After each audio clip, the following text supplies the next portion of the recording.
Palestinian cuisine is more than just food. It's also healthy food. It's a story of resilience. I'm confident many of you have enjoyed their bold and zesty flavors.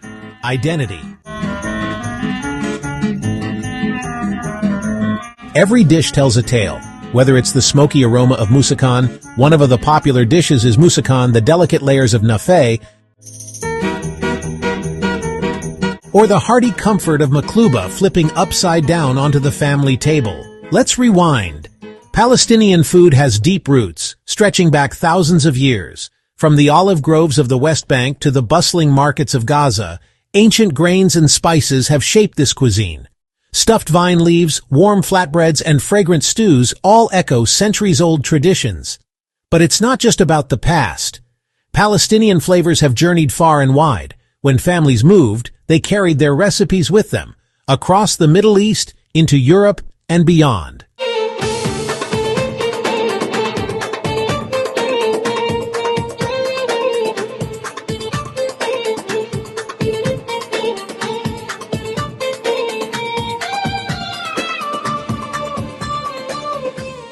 Suddenly, Palestinian restaurants were popping up in London, New York, even Tokyo.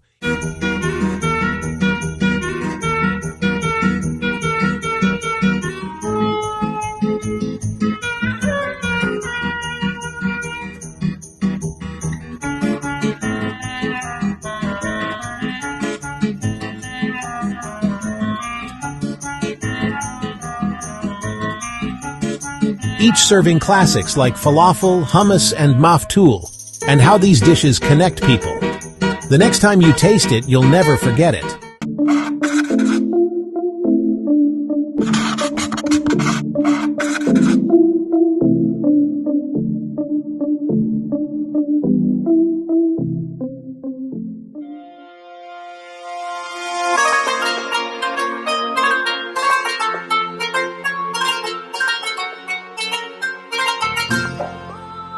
Palestinian cuisine, history, spread, and influence, roots and shape. Palestinian food sits within the broader Levantine tradition, layered by millennia of trade under Roman, Byzantine, and Ottoman rule. Local agriculture, especially olives, wheat, legumes, and regional micro-traditions, Galilee, the Central Highlands, Gaza's coast.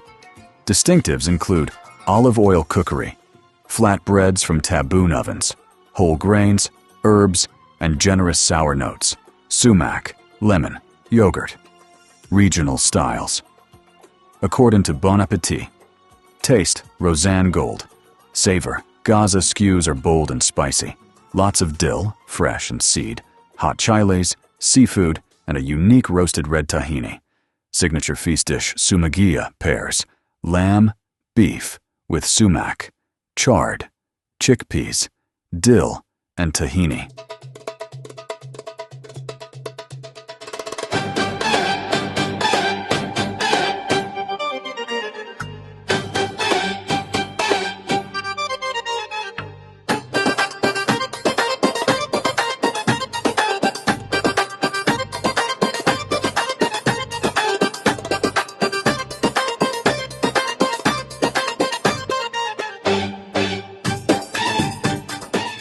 What I wish I knew as a beginner chef? Making falafel at home isn't just easy, it's seriously satisfying. Let's fry up perfection step by step. First up, grab your canned chickpeas. Yep, you don't have to soak anything overnight. Rinse and drain them well. Into a food processor they go with onion, garlic, fresh parsley, and cilantro. Add cumin, coriander, salt, and a pinch of cayenne for a little kick. Pulse until you get a chunky green speckled mixture. Don't overdo it or you'll end up with hummus. Now sprinkle in baking powder and a spoonful of flour to help everything stick.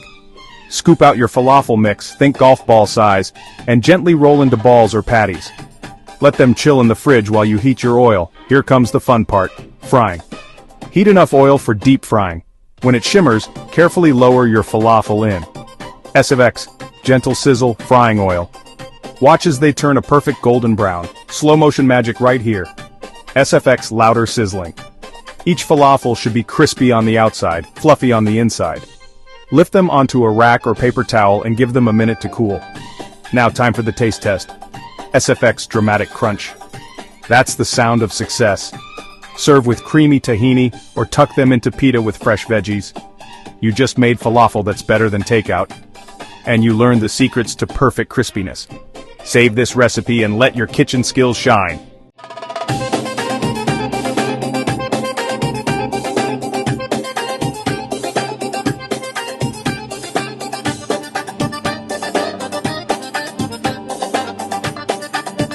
You can't forget the taste of the first skew of meat on the charcoal.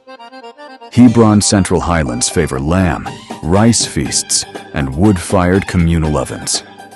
Serious eats. Palestinian cooking spread through the Middle East, notably Jordan and Lebanon, and worldwide, most visibly to the Americas. Chile hosts the largest Palestinian community outside the Arab world. Their cookbooks and restaurants codified a distinct Chilean-Palestinian repertoire and pushed dishes like falafel, manakish, and knafe into the mainstream. In the US and Europe, chefs and authors have further amplified Palestinian flavors and narratives.